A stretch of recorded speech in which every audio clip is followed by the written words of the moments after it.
Salut, c'est Jean-Pierre, le veilleur, un compagnon de route, un apprenti de Jésus.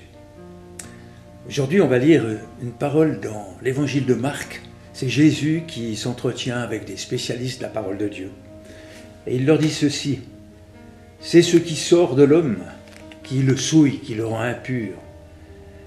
Car c'est du dedans, c'est-à-dire du cœur de l'homme, que sortent les mauvaises pensées, l'immoralité sexuelle, les vols, les meurtres, l'adultère, l'obsession d'avoir toujours plus d'argent, les méchancetés, les tromperies. Toutes ces choses mauvaises sortent du dedans.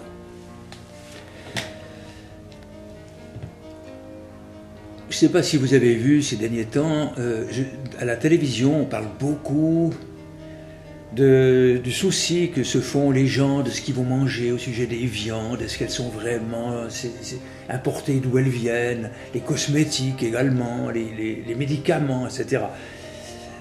On se fait facilement beaucoup de soucis à ce sujet-là, en pensant que ça pourrait nous être défavorable. Mais à l'époque de Jésus, il y avait ce même problème.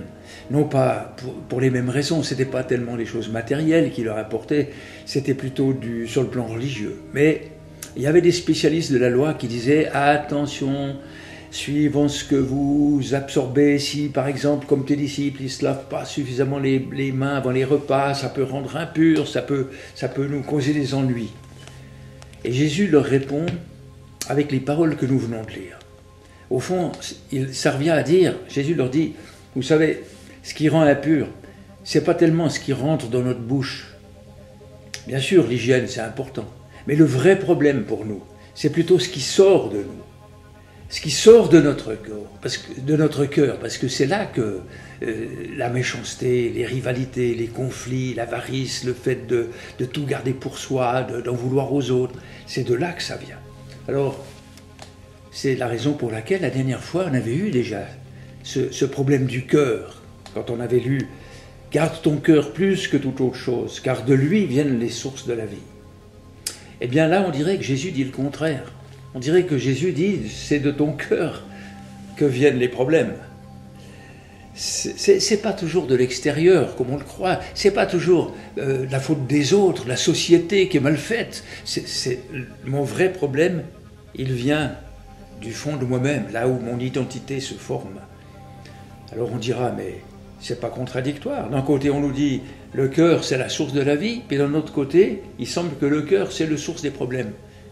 Oui, c'est contradictoire, en effet, mais Jésus qui parle a résolu le problème, dans le sens qu'il est venu justement pour changer notre cœur, pour transformer notre cœur, pour lui donner une nouvelle, un peu comme une source, ces sources polluées qui peuvent infester tout un village. Eh bien, la première chose qu'il faut faire, c'est dépolluer cette source, ou c'est la brancher sur une source d'eau claire.